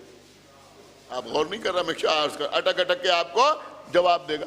ایک عالم 12 کی کوئی فہرست بیان کرے گا, دوسرا کوئی دوسری فہرست بیان کرے گا. اب اگر آپ بولنا چاہیں تو میں آپ کی خدمت پہ عرض کروں کہ کوئی ایسے ہی سرے سے آپ کو 12 گنانا شروع کر دے گا, کوئی بیچ پہ چھوڑ کے آپ کو بتائے گا, کوئی یزید کو 12 میں شامل کرے گا, سن رہے ہیں آپ, کوئی نہیں شامل کرے گا. اس کا مطلب یہ ہوا کہ وہاں علماء کو کنفرم نہیں ہے کہ وہ 12 کون ہیں. اور کر رہے ہیں آپ صوفیاء سے پوچھیں تو وہ بھی آپ کو 12 کی کوئی ایسی فہرست نہیں بتا سکتے, وہاں بھی ڈھیروں اختلاف ہیں, ان کو شامل کیا جائے یا ان کو شامل نہ کیا جائے. لیکن ہمارے یہاں کسی مرجع تقلید سے نہ پوچھئے, کسی عالم سے نہ پوچھئے, کسی عالم سے نہ پوچھئے, کسی مفسر سے نہ پوچھئے, کسی چھوٹے سے بچے سے پوچھئے. ایک صلوات پڑھتے بار محمد و آل محمد, چھوٹے سے بچے سے, تو وہ بھی آپ کو 12 اماموں کی فہرست سنا دے گا. اس لیے کہ پیغمبر اسلام نے فرمایا کہ میرے بعد میرے 12 جانشین ہوں گے. تو اب وہ 12 کون ہیں, اس کے اوپر غور کرنے کی بات ہے. اب یہ بھی سب نے لکھا کہ پیغمبر نے فرمایا کہ میرے بعد میرے 12 جانشین ہوں گے, اور پھر یہ بھی فرمایا کہ جب دنیا ظلم و جور سے بھر جائے گی, یعنی برائیاں ہی برائیاں نظر آئیں گی, تو تمہارا 12واں امام دنیا میں آئے گا, سامنے آئے گا, اور وہ دنیا کو اسی طرح سے عدل و انصاف سے بھر دے گا, اسی طرح سے بھر دے گا کہ جیسے وہ گناہوں سے بھری ہوئی ہوگی. اسی طرح سے وہ اسے ظلم و جور کے بجائے عدل و انصاف سے بھر دے گا. یعنی جس دنیا میں ظلم و جور کے علاوہ کوئی نظر نہیں آ رہا ہوگا, وہاں عدل و انصاف نظر آئے گا. یہ پیغمبر اسلام ارشاد فرما رہے ہیں. یہ ہم نہیں کہہ رہے ہیں، سب لکھ رہے ہیں. آپ سوائق محرقہ پڑھیں وہاں مل جائے گا، آپ صحیح مسلم پڑھیں وہاں مل جائے گا. اور ساتھ ساتھ ایک جملہ اور ہے، یہ جملہ آپ کے مطلب کا ہے. وہ جملہ کیا ہے کہ انہوں نے لکھا کہ پیغمبر نے فرمایا کہ وہ 12واں جو دنیا کو عدل و انصاف سے بھر دے گا وہ ہم اہل بیت میں سے ہوگا. ہائے ہائے ہائے، آپ نے شاید بالکل ہی غور نہیں کیا میں کیا عرض کر گیا کہ وہ 12واں کون ہوگا. پیغمبر فرما رہے ہیں کہ وہ ہم اہل بیت میں سے ہوگا، وہ ہم اہل بیت میں سے ہوگا. کیا اس مجمع کو پوچھنے کا اختیار نہیں ہے کہ بھئی جب 12واں اہل بیت میں سے ہوگا تو پہلا کہیں اور سے کیسے آ جائے گا؟ ایک صلوات پڑھتے بر محمد وآل محمد. حالانکہ جو پیغمبر اسلام کی مستند حدیث ائمہ تحریر کے وسیلے سے ہم تک آئی اور اس کو بعد اہل سنت نے بھی نقل کیا، وہ یہ ہے کہ پیغمبر نے یہ کہنے کے بعد کہ میرے بعد تمہارے درمیان میرے 12 خلفاء ہوں گے، یہ بھی فرمایا کہ اولہم اخی، اولہم اخی وآخرہم ولدی. مطلب آپ سمجھے، پیغمبر نے فرمایا اولہم یعنی پہلا، اولہم اخی یعنی جو پہلا ہوگا وہ میرا بھائی ہوگا، وآخرہم ولدی اور جو آخری ہوگا وہ میرا بیٹا ہوگا. تو یہاں تو کسی قسم کا کوئی شک اور شبہ موجود نہیں ہے، اس لیے کہ ہم نے پہلا اسے مانا کہ جو پیغمبر کا بھائی ہے، اور ہم نے اپنی طرف سے علی کو پیغمبر کا بھائی نہیں کہا، بلکہ پیغمبر نے مکے میں مدینے میں جب لوگوں کے درمیان رشتہ اخوت قائم کیا تو مولا علی کا ہاتھ پکڑ کے فرمایا کہ یا علی انت اخی فی الدنیا والآخرہ، یا علی آپ میرے بھائی ہیں دنیا میں بھی اور آخرت میں بھی. ایک صلوات پڑھتے بر محمد وآلہ. تو دیکھئے کیونکہ 15 شعبان آ رہی ہے لہذا میں آپ کی خدمت میں یہ عرض کر رہا ہوں خداوند عالم مرحوم کے درجات عالی کرے، اس سے بہتر اور تذکرہ کیا ہو سکتا ہے. تو پیغمبر فرمانے کہ پہلا جو ہے وہ میرا بھائی ہوگا، آخری جو ہے وہ میرا بیٹا ہوگا. تو ہم جانتے ہیں کہ پیغمبر کا بھائی کون ہے، اور ہم یہ بھی مانتے ہیں کہ جو آخری ہے وہ پیغمبر کا بیٹا ہے.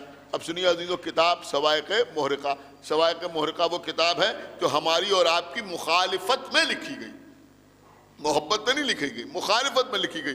اس میں بھی لکھا ہوا ہے کہ پیغمبر نے فرمایا کہ جب دوبارہ 12واں امام آئے گا جو ہم اہل بیت میں سے ہوگا تو عیسیٰ بھی آسمان سے اتر کے آئیں گے. اب اسے کیا کیا جائے کہ روایت لکھی وہاں بھی ہے لیکن وہاں پڑھا نہیں جاتا، ہمارے یہاں پڑھا بھی جاتا ہے. یہی تو ہم میں ان میں فرق ہے کہ وہاں تحریر کچھ اور ہوتی ہے، تقریر کچھ اور ہوتی ہے. سمجھ رہے ہیں آپ، لکھا کچھ اور ہوتا ہے، پڑھا کچھ اور جاتا ہے. یہاں جو لکھا ہوتا ہے وہی پڑھا جاتا ہے. تو پیغمبر اسلام نے فرمایا کہ عیسیٰ بھی آئیں گے، اور جب نماز کا وقت قریب آئے گا، جب نماز کا وقت قریب آئے گا تو پیغمبر نے فرمایا کہ میرا بیٹا تمہارا امام عیسیٰ سے اخلاقاً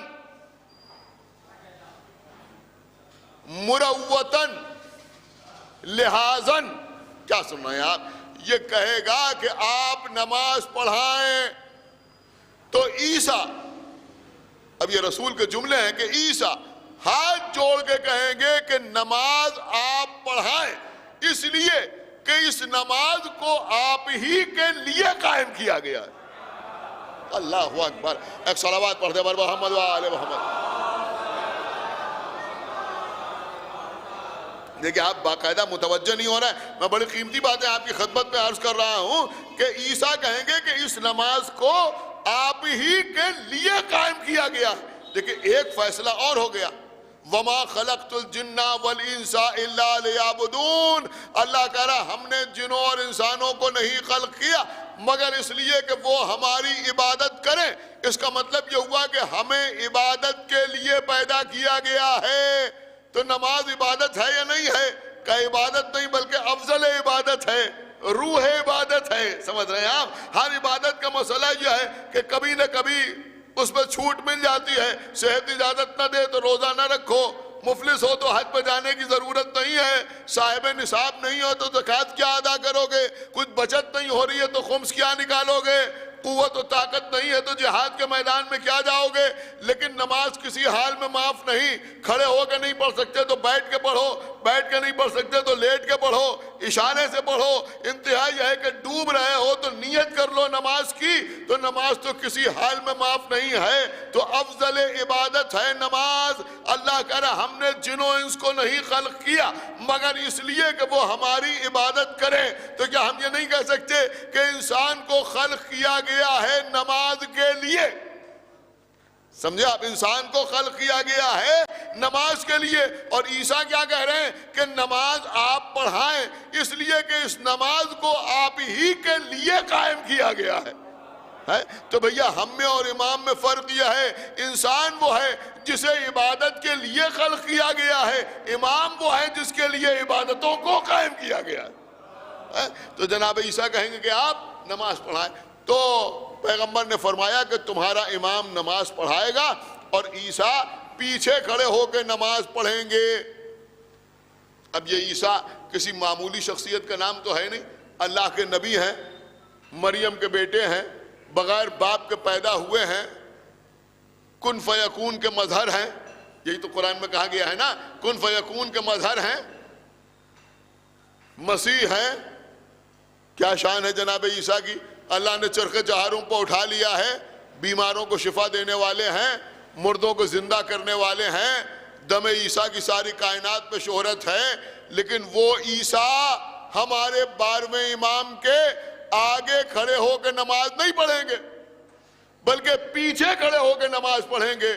اب آپ مجھے بتائیں کہ جب عیسیٰ جیسا نبی, سن رہے ہیں آپ یا نہیں سن رہے ہیں, جب عیسیٰ جیسا نبی ہمارے 12ویں کے آگے کھڑے ہو کے نماز نہیں پڑھتا, یا میں جملے بدل کے آپ کی خدمت میں عرض کر دوں کہ بھیا جب ہمارا 12واں امام عیسیٰ جیسے مسیحا کے پیچھے نماز نہیں پڑھتا تو ہمارا پہلا امام کسی ایرے غیرے کے پیچھے کیا نماز پڑھ لے؟ ایک صلوات پڑھ دے بھائی محمد وآلہ محمد, کیا نماز پڑھے؟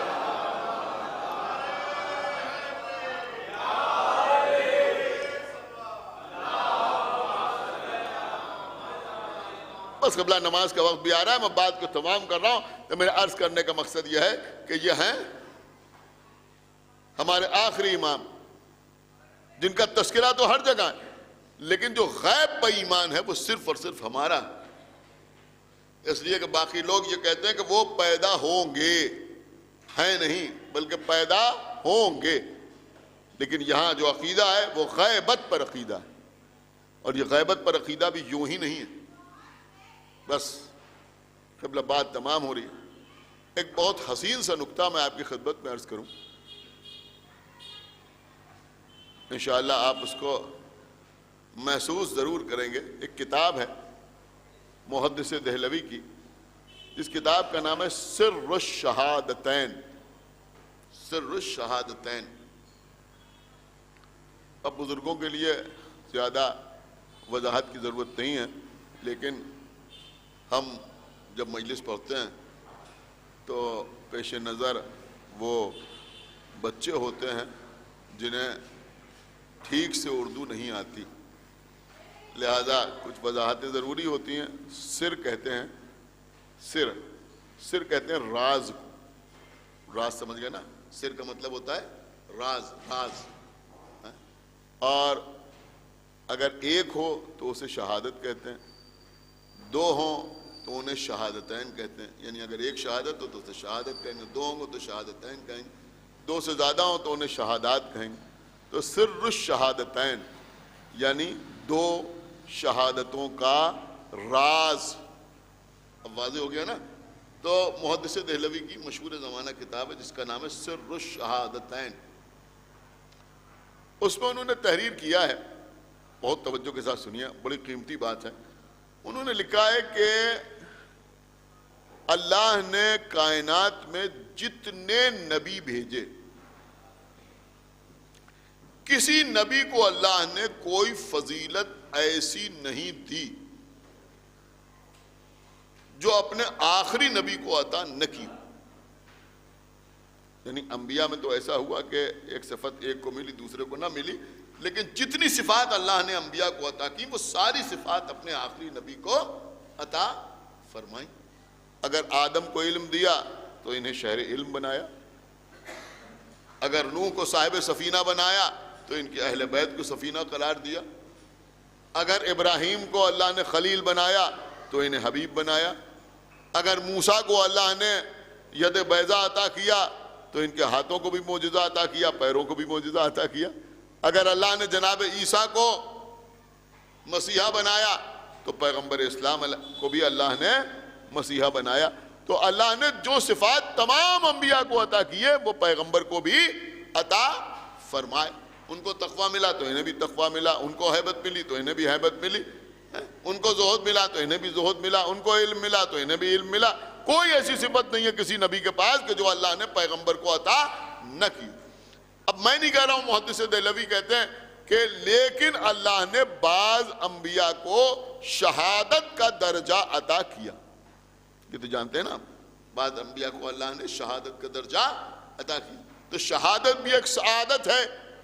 تو اب محدث دہلوی لکھتے ہیں کہ بظاہر اللہ نے پیغمبر کو شہادت کا درجہ عطا نہیں کیا، ان کے اعتبار سے پیغمبر کی طبعی موت ہوئی، پیغمبر شہید نہیں ہوئے۔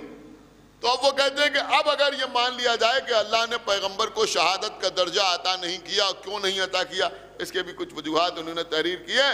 پھر وہ کہتے ہیں کہ اگر یہ مان لیا جائے تو پھر یہ ماننا پڑے گا کہ اس معاملے میں وہ نبی پیغمبر سے افضل ہے، اور یہ ہو نہیں سکتا۔ غور نہیں کر رہے ہیں آپ، یہ ہو نہیں سکتا۔ کیوں نہیں ہو سکتا؟ کہ اس لیے نہیں ہو سکتا کہ اگر وہ شہادت کے معاملے میں پیغمبر سے افضل ہو جائے تو یہ افضل الانبیاء کیسے ہوں، یہ سید الانبیاء کیسے ہوں، یہ ختم الرسل کیسے ہوں؟ بھئی یہ تو تمام انبیاء سے افضل ہے، تبھی تو سید و سردار ہیں، تبھی تو صاحب معراج ہیں، تبھی تو صاحب لولاک ہیں، تو اب یہ شہادت کا درجہ پیغمبر کو کیسے ملے؟ تو انہوں نے لکھا کہ شہادت دو طرح کی ہوتی ہے، ایک ہوتی ہے سری شہادت، ایک ہوتی ہے جہری شہادت۔ سری اور جہری کا مطلب کیا ہوتا ہے؟ سری کا مطلب ہوتا ہے خاموش، چھپی ہوئی، جہری کا مطلب ہوتا ہے کھلی ہوئی، جو بالکل سامنے ہو، جو بالکل واضح ہو۔ جیسے مثلا آپ نماز پڑھتے ہیں تو کچھ نمازیں ایسی ہیں کہ جو خاموشی سے پڑھی جاتی ہیں، اور کچھ نمازیں ایسی ہیں جن میں قرأت جو ہے وہ بآواز بلند کی جاتی ہے۔ اس کا خیال رکھا کیجئے، بہت ضروری ہے۔ مثلا آج آپ ظہرین کی نماز پڑھیں گے تو ظہر اور عصر کی نماز جو ہے وہ خاموشی سے پڑھی جاتی ہے۔ مغرب اور عشاء میں پہلی دو رکعتیں جو ہیں وہ بآواز بلند پڑھی جاتی ہے۔ فجر کی نماز بآواز بلند پڑھی جاتی ہے۔ بآواز بلند پڑھنے کا یہ مطلب نہیں ہوتا ہے کہ پورا محلہ سنے، آواز بلند پڑھنے کا مطلب آپ سمجھتے ہیں، مطلب اس طرح خاموشی سے نہیں پڑھی جاتی۔ لیکن چلتے چلتے ایک بات میں آپ کی خدمت میں عرض کر دوں کہ جو نمازیں خاموشی سے پڑھی جاتی ہیں ان میں بھی مستحب یہ ہے کہ جب آپ بسم اللہ الرحمن الرحیم کہیں تو بلند آواز سے کہیں۔ ایک صلوات پڑھ دیں بر محمد و آلہ۔ مستحب، یعنی آپ سورہ ہم پڑھ رہے ہیں تو باقی آیتیں آہستہ آہستہ پڑھیں، لیکن جب بسم اللہ الرحمن الرحیم کہیں تو بلند آواز سے کہیں، تو اس سے آپ کا ہی فائدہ ہے۔ یعنی نماز تو آپ کی ویسے بھی ہو جائے گی اگر آپ خاموشی سے کہیں، لیکن اگر آپ اس پہ بسم اللہ الرحمن الرحیم بلند آواز سے کہیں گے تو آپ کے اجر و ثواب میں اضافہ ہوگا۔ تو کام وہی کرنا ہے، تو اگر اور زیادہ قیمت ملے تو اس سے بہتر اور کیا ہو سکتا ہے۔ تو انہوں نے لکھا کہ ایک شہادت وہ ہوتی ہے جو چھپی ہوئی شہادت ہوتی ہے، اور ایک شہادت وہ ہوتی ہے جو بالکل اعلانیہ ہوتی ہے۔ تو جو چھپی ہوئی شہادت ہے وہ کیسے ہوتی ہے؟ یعنی کہ جو سری شہادت ہے وہ ظاہر کے ذریعے ہوتی ہے، اور جو جہری شہادت ہے وہ تلوار کے ذریعے ہوتی ہے۔ اب وہ لکھتے ہیں کہ پیغمبر کو یوں تو شہادت کا درجہ نہیں ملا، لیکن پیغمبر کے ایک بیٹے امام حسن کو زہر سے شہید کیا گیا اور دوسرے بیٹے کو تلوار سے شہید کیا گیا، یعنی ایک کو سری شہادت ملی اور ایک کو جہری شہادت ملی۔ اب دیکھیں یہ کوئی شیعہ نہیں لکھ رہا ہے، محدث دہلوی لکھ رہے ہیں، جنہوں نے آپ کے خلاف کتاب لکھی ہے تحفہ اثنا عشریہ، وہ لکھ رہے ہیں۔ انہوں نے لکھا کہ پیغمبر کو شہادت کی سعادت ان کے بیٹوں کے ذریعے حاصل ہوئی۔ اللہ اکبر، خدا کے لیے بھائی تھوڑا سا بیدار ہو جائیں کہ پیغمبر کو شہادت کی سعادت ان کے بیٹوں کے ذریعے حاصل ہوئی۔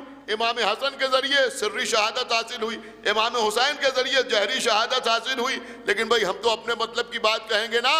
اب اگر آپ نے یہ مان لیا کہ امام حسن کی شہادت رسول کی شہادت ہے، امام حسین کی شہادت رسول کی شہادت ہے، سبحان اللہ، جزاک اللہ، لیکن جب یہ مان لیا تو پھر یہ بھی ماننا پڑے گا کہ امام حسن کا قاتل رسول کا قاتل ہے۔ ہائے ہائے ہائے، سن رہے ہیں آپ یا نہیں سن رہے ہیں؟ اور امام حسین کا قاتل بھی رسول کا قاتل ہے، تو اب معاویہ و یزید پر حسن و حسین کا قاتل سمجھ کے لعنت نہ کرو، رسول کا قاتل سمجھ کے لعنت کرو۔ ایک صلوات پڑھ دے بر محمد و آل محمد۔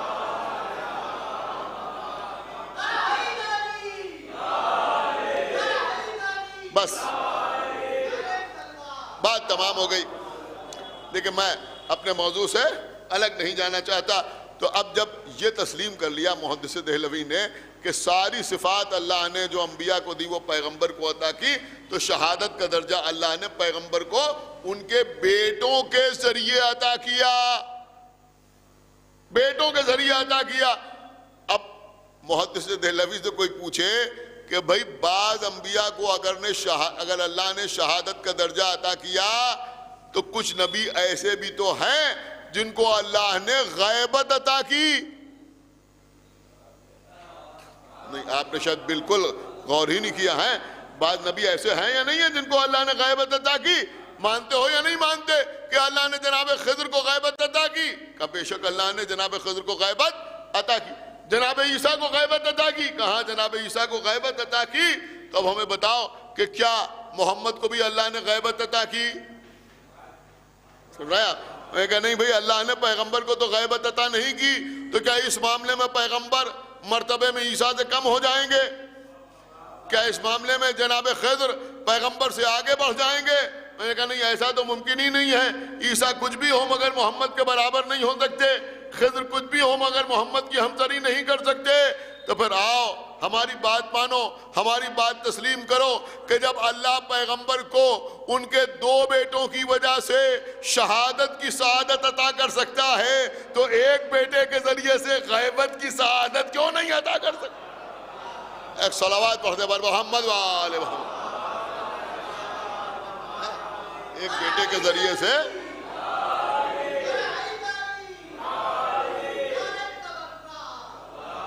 بس عزیزوں بات تمام ہو رہی ہے، تو غیبت کی سعادت اللہ کیوں نہیں عطا کر سکتا؟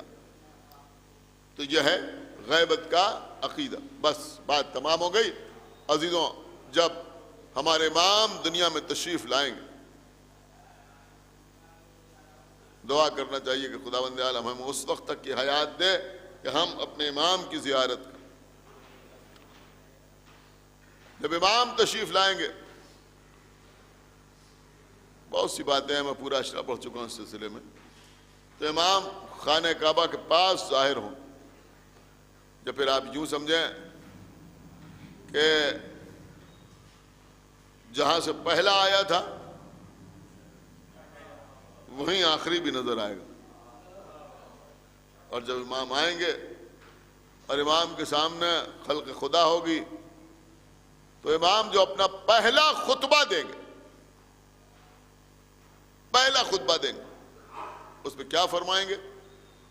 کہ امام خانہ کعبہ کی دیوار سے پشت لگا کے کھڑے ہوں گے، لوگوں کو مخاطب کریں گے، اور مخاطب کرنے کے بعد یہ فرمائیں گے، سب سے پہلا جملہ یہ ہوگا کہ میں ہی قائم ہوں۔ 5 جملے لکھیں کہ میں ہی قائم ہوں۔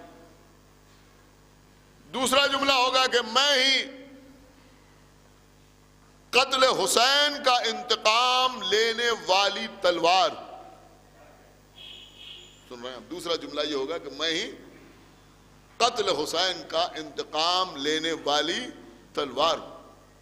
تیسرا جملہ امام کا کیا ہوگا؟ تیسرا جملہ کیا ہوگا؟ تیسرا جملہ امام کا ہوگا کہ میں اس کا بیٹا ہوں جسے کربلا میں پیاسا مارا گیا۔ جزاک اللہ۔ یہ آقا حسین کی تشنگی ہے کہ جب ہمارے امام آئیں گے تو وہ بھی اپنے جد کی تشنگی کا ذکر کریں گے، میں اس کا بیٹا ہوں جسے کربلا میں پیاسا مارا گیا۔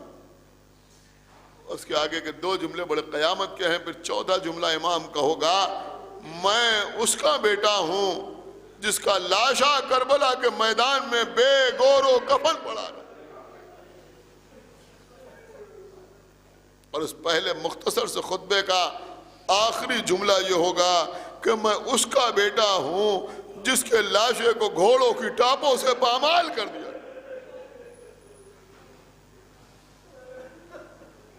یہ فقط ہمارے شعراء کا خیال یا تصور یا تخیل نہیں ہے کہ جب امام آئیں گے تو مجلس ماتم کروائیں گے، نہیں عزیزو، روایات میں ہے کہ جب امام آئیں گے اور پہلا خطبہ دیں گے تو امام کا پہلا خطبہ بھی مجلس کی شکل میں ہوگا جہاں مصائب بیان کیے جائیں۔ خداوند عالم جناب اقبال مہدی زیدی صاحب مرحوم کے درجات کو عالی کرے، ان کی مغفرت فرمائے، ان کے متعلقین کو صبر جمیل عطا فرمائے، زیادہ سے زیادہ ایصال ثواب کی توفیق عنایت فرمائے۔ بس عزیزوں، مجلس تمام ہو رہی ہے۔ یہ 3 مصیبتیں آقا حسین کی جو آپ کے امام بیان کریں گے۔ پہلا جملہ کیا ہے؟ میں اس کا بیٹا ہوں جسے کربلا میں پیاسا مارا گیا۔ عزیزوں، پیاس اور امام حسین کی پیاس، تشنگی اور امام حسین کی تشنگی کون سمجھ سکتا ہے؟ عزیزوں، آپ ذرا غور فرمائیں کہ حسین کربلا میں پیاسے تھے، اس پیاس کی اہمیت کیا ہے؟ آپ سمجھنا چاہتے ہیں جب امام حسین امام زین العابدین علیہ السلام کے پاس آئے رخصت آخر کے لیے، اور بی بی زینب نے شانہ ہلایا، بیٹا سید سجاد دیکھو تمہارے بابا تم سے رخصت آخر کے لیے آئے ہیں۔ آنکھیں کھولیں، بابا آپ رخصت آخر کے لیے آئے ہیں؟ اے بابا حبیب ابن مظاہر کہاں ہیں؟ کہا بیٹا وہ قتل ہوئے۔ اے بابا جون کہاں ہیں؟ مارے گئے۔ اے بابا میرا بھیا علی اکبر، سینے پر برچی کھائی۔ اے بابا میرا بھیا قاسم لاشا پامال ہو گیا۔ اے بابا میرے بھائی اون محمد مارے گئے۔ ایک مرتبہ کوہنیوں پر زور دے کے اٹھے، بڑے اعتماد سے کہا میرا چچا عباس، بیٹا تمہارے چچا کے بھی شان قلم ہو گئے۔ اے بیٹا مختصر میں یوں سمجھ لو کہ اب مردوں میں میرے اور تمہارے سوا کوئی باقی نہیں ہے۔ کہا پھوپھی اماں میری تلوار لا دیجئے، کیا کرو گے؟ کہ جہاد کروں گا۔ نہیں میرے لال، تمہیں ابھی بڑے مصائب اٹھانا ہے۔ اے میرے لال بڑے امتحانات دینا ہے۔ اے میرے لال تمہیں کربلا سے کوفے سے شام لٹا ہوا قافلہ لے کے جانا ہے۔ میرے لال تمہارے سپر ذمہ داری یہ ہے کہ جب قید شام سے چھوٹ کے مدینے جانا تو ہمارے شیعوں کو ہمارا سلام کہہ دینا، اور کہہ دینا، دیکھیں یہ ہے تشنگی، کہ کہہ دینا کہ شرط وفا یہ ہے کہ جب ٹھنڈا پانی پینا تو ہماری پیاس کو یاد کر لینا۔ عزیزوں یہ ہے امام حسین کی تشنگی۔ یاد کیجئے وہ وقت کہ جب حسین کا خالی گھوڑا واپس آیا تھا تو بی بی سکینہ خیمے کا پردہ اٹھا کے باہر آئیں۔ گھوڑے نے جب خیمے کے در پر ٹاپیں ماری اور بی بی سکینہ کو احساس ہوا کہ بابا کا زلزلہ آیا ہے، آگے بڑھیں، پردہ اٹھایا، دیکھا خالی گھوڑا کھڑا ہوا ہے، پیشانی پر خون ہے، بدن پر زخم ہے، زین ڈھلی ہوئی ہے۔ بچی نے دونوں ہاتھوں کو بلند کیا، گھوڑے نے اپنے سر کو جھکایا، بی بی نے گھوڑے کی گردن میں باہیں ڈالی، عجیب جملہ کہا، اے میرے بابا کی سواری کے گھوڑے، تیرے بدن کے زخم بتا رہے ہیں میرا بابا مار ڈالا گیا، تیری ڈھلی ہوئی زین بتا رہی ہے سوار دوش رسول اب دنیا میں موجود نہیں ہے، تیری پیشانی کا خون بتا رہا ہے میرا بابا مارا گیا، میں یتیم ہو گئی، لیکن مجھے صرف اتنا بتا دے وقت ذبح میرے بابا کو پانی ملا یا نہیں ملا؟ جزاکم اللہ خیر الجزا۔ عزیزوں گھوڑے نے نفی میں سر ہلایا، بی بی نے رخساروں پر تماچے لگائے، آئے میرا بابا کربلا میں پیاسا مارا گیا۔ اب آپ کے امام کا دوسرا جملہ کیا ہوگا مصائب کے سلسلے میں؟ کہ میں اس کا بیٹا ہوں جس کا لاشا بے گورو کفن پڑا رہا۔ زیارت نائیہ میں بھی امام نے ارشاد فرمایا ہے کہ سلام ہو اس پر جسے بغیر کفن کے دفن کر دیا گیا۔ عزیزوں یہی سبب تو ہے کہ قافلہ جا رہا ہے، جناب زینب دیکھ رہی ہیں جناب سید سجاد کا چہرہ، ایک مرتبہ دیکھا کہ چہرے کا رنگ متغیر ہو رہا ہے، آواز دی بیٹا سید سجاد یہ عالم کیا ہے؟ اے بیٹا اپنے آپ کو سنبھالو، کیا جان کھو دو گے؟ کہا پھوپھی اماں آپ ہی بتائیں اس بیٹے کا یہ عالم کیوں نہ ہو؟